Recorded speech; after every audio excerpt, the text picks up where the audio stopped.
ishuri rya demokarasi sinyubakwa bazubaka vuba, ni kumenyereza abantu kuganira ku bibazo biri mu gihugu avec objectivité, kuko iki gihugu kirimo ikinyoma cyinshi, kirimo ukwiyorobeka, kirimo demagogie, kirimo hypocrisie.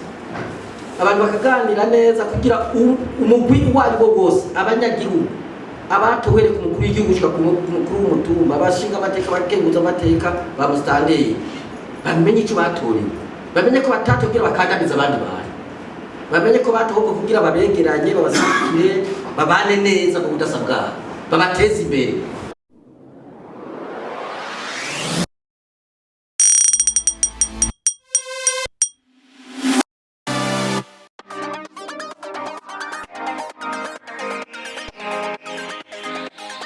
Ishirahamwe Parsem yatunganije kuri wa kabiri igenekezo rya 14 Munyonyo 2024 ikiganiro cyo guhanahana ivyiyumviro ko bari mu bisata bitandukanye bigize ubuzima bw'igihugu cy'u Burundi. Umutwe w'ico kiganiro ukavuga ngo uburongozi bwiza n'intwaro ibereye mu itunganywa ry'imigambi y'iterambere. Faustin Kumana serukira Parsem imbere y'amategeko aravuga icatumye biyumvira gutunganya ico kiganiro. Twebwe ikiganiro twagitunganije kubera tubona haraciye imisi havugwa imigambi y'iterambere, harateguwe ibitabo byinshi za CSRP n'ibindi, muga tukabona umwimbu utera utaboneka neza, ndetse tukaba turi mu ngorane zugarije igihugu zigaragara.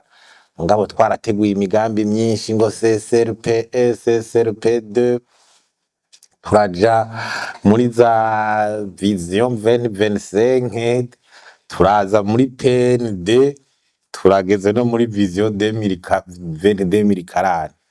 None ko handitswe ibitabo byinshi gahemwe, umwimbu ukaba utajanye nuko byagiye birandikwa. Ca turabona ko haragahaze rero uburongozi bukomeye, leadership politique mbere ni washaka ni na governance n'intwaro nyene ibereye. Nkuko abavyibuka ntuzeye umuganwa atari umugani gwa gasore yarageze kuvuga ijambo rikomeye gihavuze ati ahatagira uburongozi n'ubukuru nyabwo hajya reka aravuga leadership, ati nta tekane tekane nta gishikwako. Turavuga tuti rero reka twige uruhara, kuko abahinga barategura ibitabo, naho uhamagara abavuye hehe muri etazi nukahamagara za barashaka kwandika ibitabo bimwe extraordinaire, mugabo kuja mu ngiro no gushigikirwa hatabaye umuhezagiro wa leadership politique n'intwari ibereye, usanga ibintu bidashikwa. Kuko uburongozi nibwo butuma abantu bahinduka.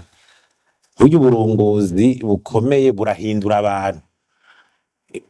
Ikintu gikomeye hariho kwandika ibintu ukavuga ati inzira niyi, me guhindura abantu kugira baje muri iyo nzira naco kirasaba izindi nguvu nyinshi. Mu vyigwa vyashikirijwe ngaho rero ngo biragaragara ko va Uburundi bwikukira imigambi y'iterambere yamitunganywa ngo ariko ntibigire ico bihindura mu iterambere no ku butunzi bw'igihugu. Ngo ivyo bigatumwa nuko amareta uko yagiye arakurikirana yoba atashize imbere abarongozi bashoboye kurangwa n'uburongozi bwiza, ukudasesagura itunga ry'igihugu, ukubahiriza amategeko, ubutandukane bw'ivyiyumviro n'ibindi. Banavuze kandi ko ikibazo c'indero gifise ingorane, kandi iyo ngorane kaba nayone ari inkomoko y'ivyo vyose, ngo kuko nko mu makaminuza ya leta ndetse n'ayabigenga ngo boba baramura abatabishoboye kubera boba bimuka kuri kankunzi canke ka mwana wa mama bifatiye kuri vyinshi, ngo ivyo bigatuma abaja mu buzi no mu nzego baba batabishoboye kandi bagakora nk'uko barezwe muri ayo makaminuza. Bimwe mu nyishu rero ngo nuko hoshigwa imbere abantu bakunda igihugu, bakirengera, bakibagira inyungu zabo, ngo kandi babishoboye mu gutanga amabanga yo kurongora igihugu mu bisata bitandukanye, hakuba kubahirizwa amategeko n'ubwigenge bwa muntu wese, ngo mu gisata c'indero naho hakaba ihinduka, aho baciye basaba ko mu makaminuza y'igihugu ndetse n'ayabigenga hoba ugufunika amazina ku rupapuro rw'umunyeshure akora ikibazo kugira uwumukosora ntamenye uwo ariko arakosora, ngo gushikaho ayo mazina azofunukurukwa n'umunyeshure nyene